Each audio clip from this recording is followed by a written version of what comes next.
Fala meus amigos e amigas flamenguistas, estamos aqui novamente para trazer mais um vídeo no canal com as últimas informações do Mengão. Se inscreve no canal, deixa seu like e deixa seu comentário, beleza? Vamos pro vídeo.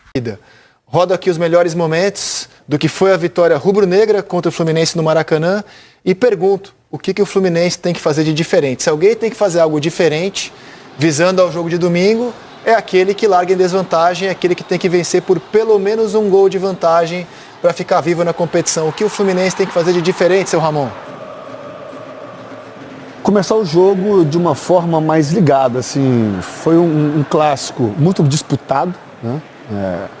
Duelos táticos, errar individualmente menos, né? Principalmente quando é pressionado. Eu acho que a partir daí, e não perder gols também como esses, né? Esse aí não pode perder um gol desse, um jogador do tamanho do Arias. Mas eu acho que, eu gostei, Zé, do clássico, eu acho que foi justo. Até seria um justo um 2-2 ali até no finalzinho, né? O Fluminense perdeu um gol. Mas foi um clássico muito bem executado. Essa jogada foi espetacular do Flamengo, atraindo o Fluminense para o seu campo e usando o gesto nessa transição, né? E essa defesaça do Fábio, enfim. O Fluminense tem que ser um pouco mais ligado, não perder tanto o controle do jogo como perdeu durante, principalmente, o segundo tempo.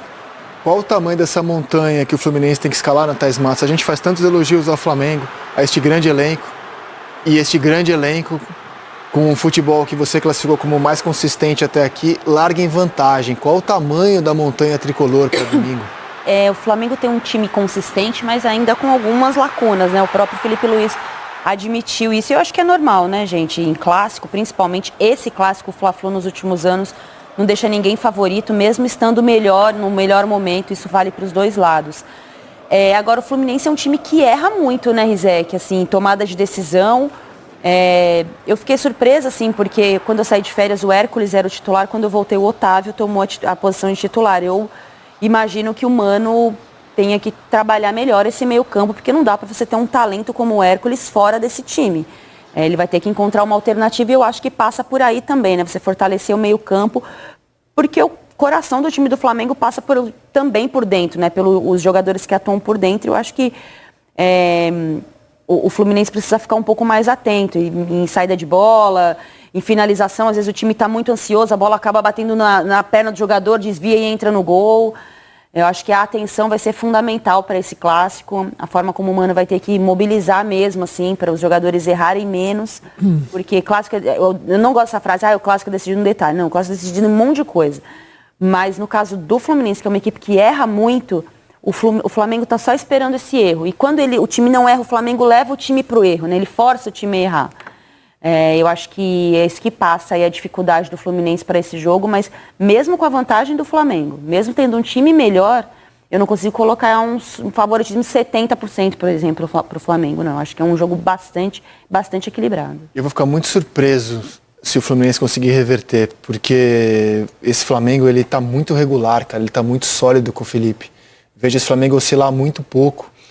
Agora, vamos ver o que o Fluminense escalou, o que o Flamengo escalou nesse meio de semana e o que pode acontecer de diferente. O Felipe Melo, por exemplo, opinou aqui ontem que com o Keno jogou, né? Até outro dia era jogador do Fluminense, que o Keno não pode ficar no banco em grandes jogos. E o Keno saiu do banco para fazer o gol que deixa o Fluminense vivo. Coloco na tela as escalações e os jogadores que entraram no jogo de quarta-feira e começo a imaginar com vocês o que o Fluminense, já que o Flamengo não vai mudar nada, não tem por que mudar, o que o Fluminense pode fazer de diferente para derrotar um time que é superior a ele e que vai jogar sabendo da vantagem.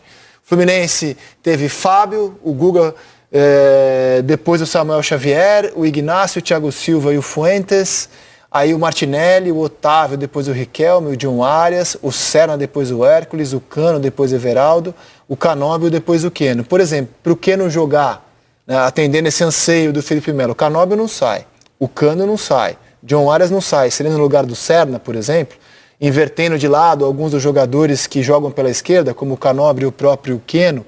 Mas estamos de acordo que se alguém tem que fazer algo de diferente é o Fluminense para o jogo de domingo? Eu acho que o Fluminense, ouvindo a entrevista do Mano depois do primeiro jogo, ele fala muito da questão da pressão no Flamengo. quando ele acerta a pressão, ele consegue recuperar a bola e ter um pouco do domínio do jogo. Isso acontece durante boa parte do primeiro tempo. Acho que o Fluminense foi superior durante boa parte do primeiro tempo. Mas se essa pressão é equivocada, o Flamengo tem muito recurso para sair dela. E aí é uma armadilha mesmo, porque pensando, o Fluminense está pressionando o Flamengo com seus jogadores de frente. Se a linha de defesa do Fluminense avança junto, que é o mais indicado, o Flamengo tem jogadores muito rápidos para poder explorar essa linha de defesa mais alta com uma bola longa direta. Se ela não avança e tenta proteger um pouquinho mais a profundidade, o Flamengo vai achar espaço entre os setores para sair jogando no chão, vai acionar o Gerson vai acelerar e vai... Então, pressionar o Flamengo o tempo todo é a melhor solução para o Fluminense? Ou a melhor solução seria marcar num bloco um pouco mais baixo, com um time um pouco mais compacto? O Mano falou muito da questão da pressão, de acertar a pressão. Acho que ele tem que calcular isso dentro dos jogadores que ele tem, da característica que ele tem. Eu também gostaria de ter o Hércules no meu time como titular, se eu fosse treinador. Então eu pensaria mais na possibilidade de colocar o Hércules do que de colocar o Keno nesse time. Concordo. Porque eu não tiraria nem o Otávio nem o Mesmo Martinelli. tendo a necessidade da vitória. Mas é um gol, cara. É assim, o Fluminense precisa ganhar de 1-0. Certo? Certo. Né? Sim, para levar o jogo para os pênaltis. Então, não é uma coisa assim, vamos fazer algo muito fora do que a gente está fazendo. O Mano Menezes, a carreira do Mano consiste em jogos assim. Eu vou perder de 1 gol de diferença, vou ganhar de 1 gol de diferença, ou de 2, e vou perder faltando uma bola, vou ganhar faltando uma bola. Não, ele sabe jogar esse jogo. Não estou dizendo que ele vai ganhar por isso, eu acho que o Flamengo é melhor, o Flamengo é favorito.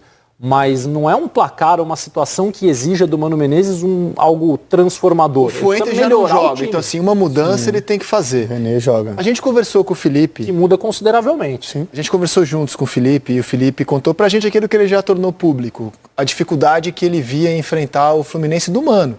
Então assim, no Campeonato Brasileiro do ano passado, o Fluminense machucou o Flamengo. Campeonato Estadual desse ano, o Fluminense amarrou o Flamengo.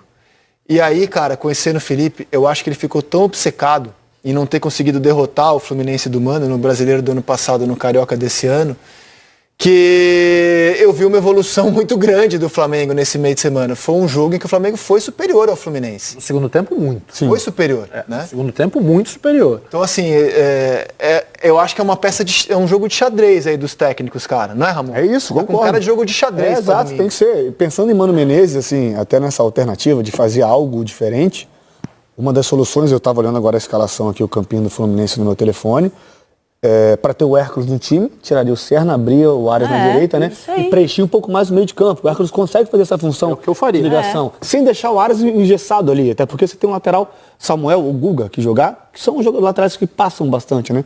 Então eu preencheria um pouco mais o meio de campo, né? E tentaria que combina apostar. muito com o Mano Menezes, Exato. inclusive.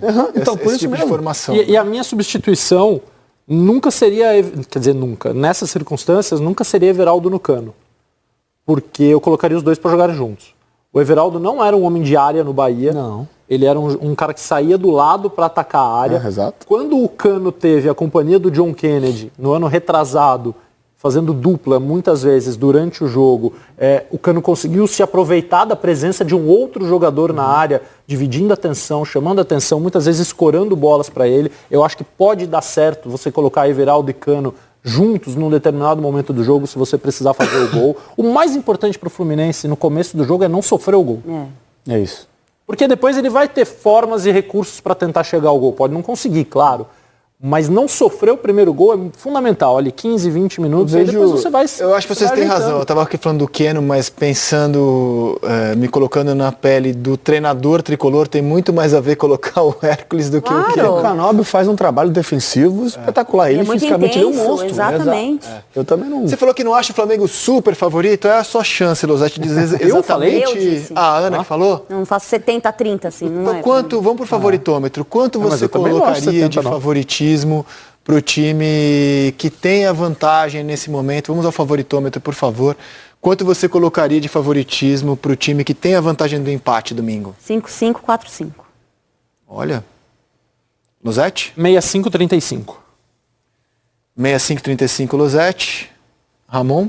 5-5-4-5, porque a gente tem que respeitar muito o Mano Menezes nessa questão de... Falando que eu não respeito, rapaz. Não, pelo amor de Deus, não é isso não, gente. Não é isso. Tem que cortar essa depois pelo corte. Nossa, Ramon fala que a gente não respeita o Mano Menezes. A gente vai brigar depois. Aqui no relatório a gente vai brigar depois. É porque eu não terminei a frase. Em questões de conseguir armar um Marapuca, um treinador que consegue defensivamente ali se organizar, travar o jogo do adversário, né? Eu acho que isso o Mano Menezes pode fazer. Por isso, 55-45. Ok. A média ficou 58-42. Acho que é bem realista essa média. De favoritismo para o time que tem a vantagem do empate e para o time que tem os melhores jogadores no momento. E terá o mando de campo, né? A tendência é que haja bem mais torcedores do Flamengo que do Fluminense no domingo. Coisa que, aliás, tem sido confortável para o Fluminense. O Fluminense tem gostado de enfrentar o Flamengo nessa posição, nessa condição.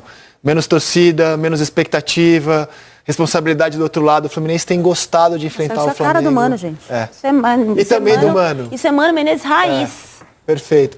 Ele está bem confortável nessa situação, né?